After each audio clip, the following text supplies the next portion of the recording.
Hello, hello, hello. I am coming to you live, obviously, and we're going to talk about empaths in relationships and how do you show up and what do you attract and what kind of relationships are good for you. But I'm kind of giggling because on my regular Facebook page, one of my friends had posted basically a Barbie me, so you could upload your picture and it turns you into a Barbie. So I think I might be posting this here because I'm a little obsessed. So anyway, that was why I came on giggling. So today I want to talk to you guys about empaths and relationships, and also remind you that I am headed out of town until the third week. I think it's August 18th. I'm back. So there won't be any lives, but again, post. This is your group as well. And yeah. Oh, and then also, I want to also remind you that the retreat is September 21st to the 24th in Leavenworth, Washington. For those of you that are not in the Seattle area, it's a super cute tourist destination. It's 2 hours outside of Seattle. It's in the mountains. It's like you're stepped into the Sound of Music in Bavaria, with great restaurants, and there's hiking and there's tubing and there's white water rafting and a whole bunch of stuff to do. So it's called Journey Back to Your Soul. And I will put another post up there so you guys have access to it, but I believe it's pinned in the group. And we are staying at our hotel, and there's a cute little space right next door, which is where we're going to be doing all this yummy journey work into the subconscious mind, which I have been channeling. So it's been super rad and super awesome. And then I to take a look at it, and I was like, oh wow, that's pretty good. Like totally being channeled by my divine self. So it's going to be healing, and it's going to be nurturing, and it's going to be an awesome group of women. And I am capping it at I don't know, probably around 10 or 12 people. So if you're interested, hit me up. I would love to see you. I would love to have you there. And space is limited. So anyway, empaths in relationships. Here we go. So we are really interesting.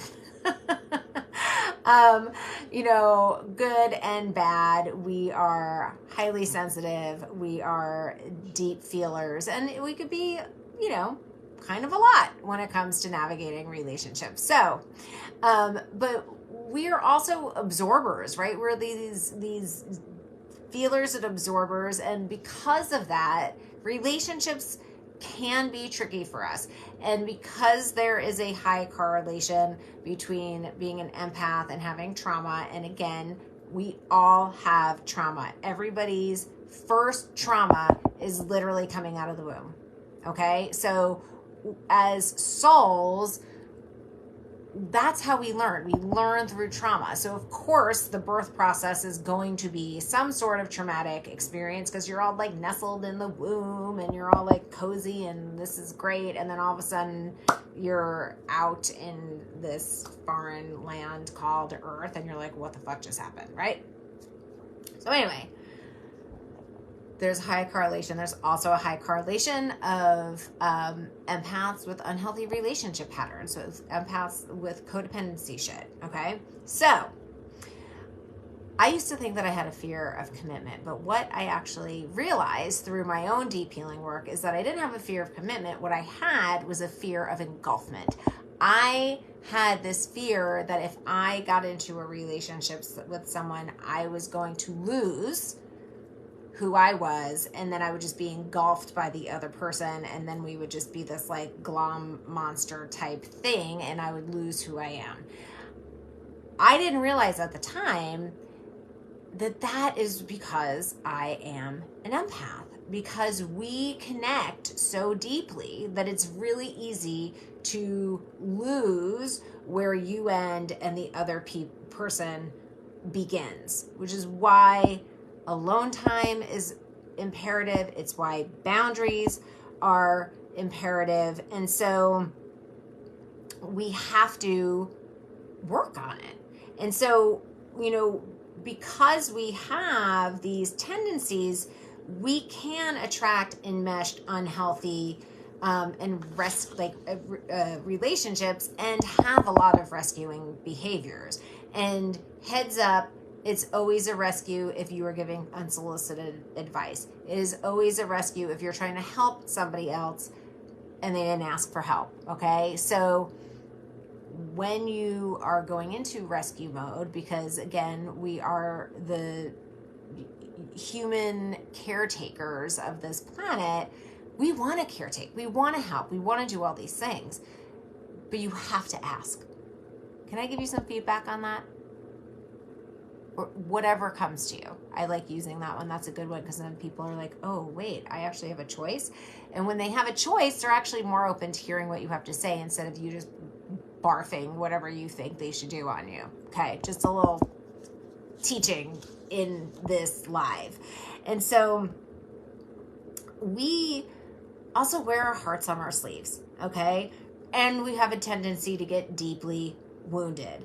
And again, because of these tendencies, we could have trouble navigating relationships. And we also, we want to be connected, we want to be with somebody, and we also crave alone time. So basically, we want all of it. We want to be connected, we want alone time, we want to be with you, we don't want to be with you. And so, all of the things. So, but we need that solitude so that we could recalibrate.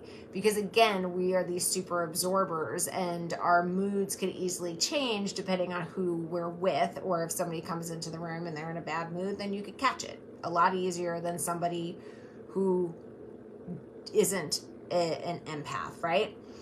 And so, and when you're in relationship, and this isn't just intimate relationships, this is any sort of relationship, we are, finely tuned to picking up our other person's energy. So if it is your intimate relationship, if it's your parent, your child, your friend, we are excellent at picking things up, right? So, but when we are empowered, we understand the necessity for alone time. We understand the pitfalls of being in a codependent relationship. And we also know how to use our soul care, right? We go, okay, I'm feeling frenetic, I need to go by myself, or I'm going to go take a shower, or I'm going to go out for a walk, or I'm going to go hug a tree or whatever. But we have to constantly bring back that energy. So we're leaving for almost 3 weeks tomorrow. And of course, I had to take one of my daughters to get her braces fixed because her wire was hanging out. And then I had to do it within a time frame so I could squeeze her in between clients and all this stuff. And I got it. And then something at our Airbnb busted. So it was all of this stuff. And I got in the car and I was like, okay, I have to bring it back in. And this was my really empath daughter too, and it was just the energy that was in the car that I was like, okay, I'm just going to take some deep breaths. I'm going to put my phone away and everything is going to be all right, and so we have to learn how to manage our energy field, right? And we could do that alone, but being human means that we connect with other people. And so, there are 3 types, according to Judith Orloff's book, the Empath Survival Guide, right? Which is the Bible for empaths, I think. If you haven't gotten it, go get it. But she talks about there are 3 types of relationships that an empath tends to attract. There's the rock, there's the intellectual, and there's the other empath. And so think about important people in your life. If you are partnered, think about the person you're partnered with. And also, or think about past relationships and what kind of relationships you attracted and which ones worked really well and which ones didn't. So the rock is that stable, consistent, grounded, dependable human, which is super awesome for the highly sensitive and deep feeling empath. that rock could handle the empath's intensity, because we are energetically, could be like a roller coaster, right? So they could handle our intensity. That's the positive. The negative or the downside is that they have difficulty expressing their own feelings, which, side note, is kind of funny because as empaths, like, we're often picking up the other person's feelings before they're even knowing they have them. So, there's something to be said about that. So the rocks ground the empath, and the empath opens the way for the rock to learn how to express and feel. So it's a very balancing relationship. The next, whatchamacallit, sorry. You can see that I've had quite a day. I'm also like, did I pack everything? The next type of person is the intellectual. Okay, so this is similar to the rock because it balances out the empath. And I see I have a bunch of people in here, so if you're here, like, drop a hello so I could say hi to who's ever watching, because I only see that, like, I only see a number up there. So if you're here live, say hi. And if you're not here live, hit replay so then it could get bumped up in the feed and more people could watch it. But the intellectual is the deep thinker. They are the analyzer, and they see the world through rational thought. Okay. And they are the person who is super calm during conflict. Okay. However, a lot of them have difficulty trusting their intuition, and they aren't very playful or emotional. Okay. And they are a good match because their intellect balances out the emotional intensity of the empath. And again, being an empath and a deep feeler, we're also balancing the intellect, the intellectual, by, again, showing, hey, it's safe and it's okay to feel your feelings. The third is being in relationship with another empath, which can be absolutely amazing. You're both deep feelers, you're both deeply intuitive, you're kind, you're compassionate, you're supportive, you totally get each other and you get the need for space. That being said, the emotional intensity of the two in a relationship could be very overwhelming, and you could easily get triggered by the other person, and then within that trigger you could find that you're like always processing every single thing on the planet. So I would love to hear from you all, because I've been in relationship with all three types. I married he's an intellectual rock, really. He's very grounding and intellectual. He is a lot of fun, however, unlike what it says about the intellectual. And I've also been in relationship with other empaths, and having somebody really grounding and calming works wonders for my nervous system. So I'd love to hear from you. If you're in relationship, are they one of these three? Is it something else? And drop it below. And that's it. Let me know.